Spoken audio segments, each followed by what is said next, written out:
Reagan.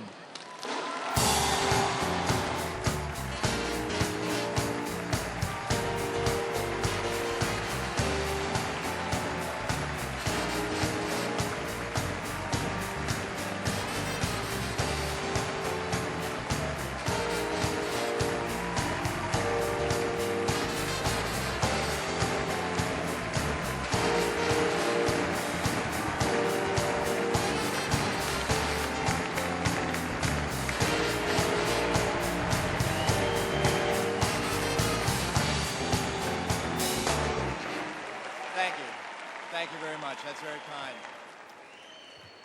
Good evening, ladies and gentlemen.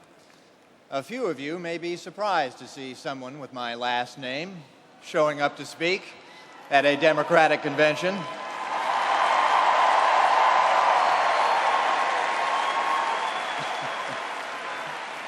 Apparently, some of you are not. Let me assure you, I am not here to make a political speech, and the topic at hand should not, must not, have anything to do with partisanship. I am here tonight to talk about the issue of research into what may be the greatest medical breakthrough in our or any lifetime: the use of embryonic stem cells, cells created using the material of our own bodies to cure a wide range of fatal and debilitating illnesses: Parkinson's disease, multiple sclerosis, diabetes, lymphoma, spinal cord injuries, and much more. Millions are afflicted, and every year, every day, tragedy is visited upon families across the country, around the world. Now, it may be within our power to put an end to this suffering. We only need to try.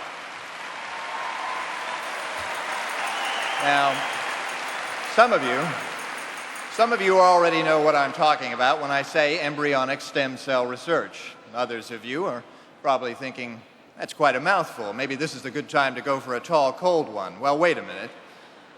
Let me try and paint as simple a picture as I can while still doing justice to the science, the incredible science involved. Let's say that 10 or so years from now, you are diagnosed with Parkinson's disease. There is currently no cure, and drug therapy with its attendant side effects can only temporarily relieve the symptoms.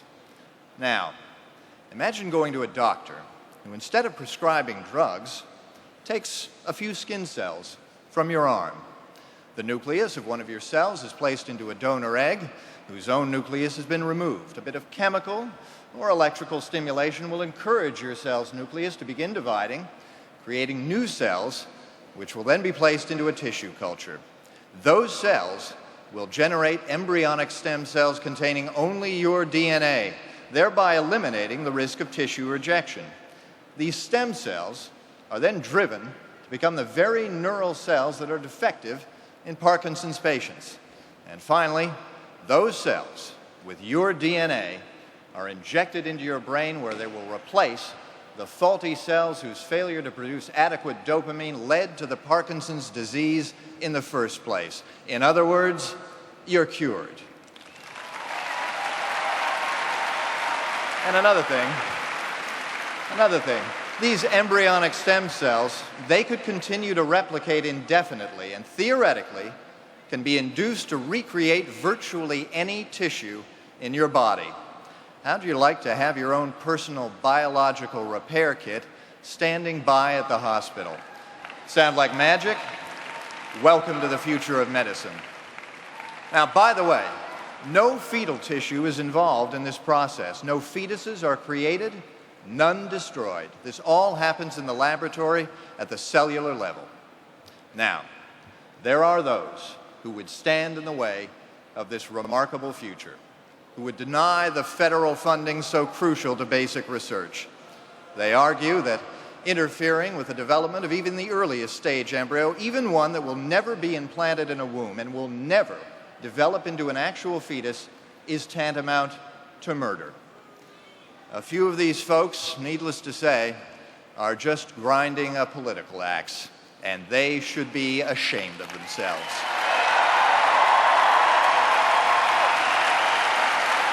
But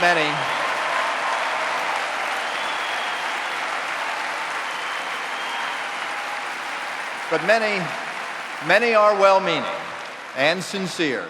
Their belief is just that, an article of faith, and they are entitled to it. But it does not follow that the theology of a few should be allowed to forestall the health and well-being of the many. And how can we affirm life if we abandon those whose own lives are so desperately at risk? It is a hallmark of human intelligence that we are able to make distinctions. Yes, these cells could theoretically have the potential, under very different circumstances, to develop into human beings. That potential is where their magic lies. But they are not, in and of themselves, human beings. They have no fingers and toes, no brain or spinal cord. They have no thoughts, no fears. They feel no pain. Surely, we can distinguish between these undifferentiated cells multiplying in a tissue culture and a living, breathing person, a parent, a spouse, a child.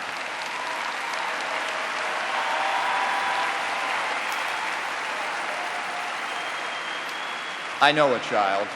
Well, she must be 13 now. I guess I'd better call her a young woman.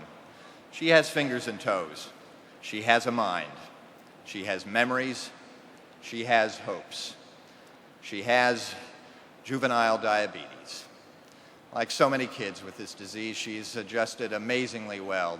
The insulin pump she wears, she's decorated hers with rhinestones. She can handle her own catheter needle. She's learned to sleep through the blood drawings in the wee hours of the morning.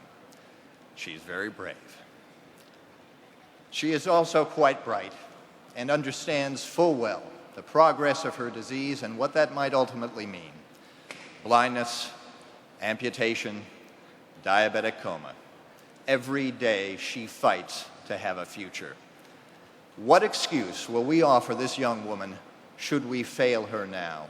What might we tell her children or the millions of others who suffer? That when given an opportunity to help, we turned away? That facing political opposition, we lost our nerve? That even though we knew better, we did nothing? And should we fail, how will we feel if a few years from now, a more enlightened generation should fulfill the promise of embryonic stem cell therapy?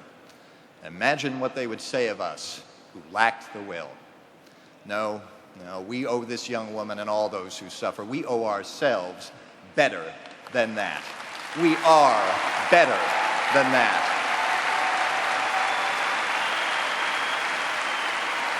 We are a wiser people, a finer nation. And for all of us in this fight, let me say, we will prevail.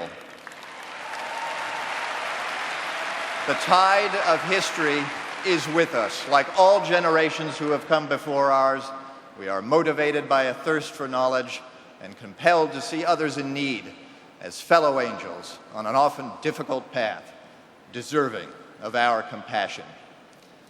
In a few months, we will face a choice. Yes, between two candidates and two parties, but more than that. We have a chance to take a giant stride forward for the good of all humanity. We can choose between the future and the past, between reason and ignorance, between true compassion and mere ideology. This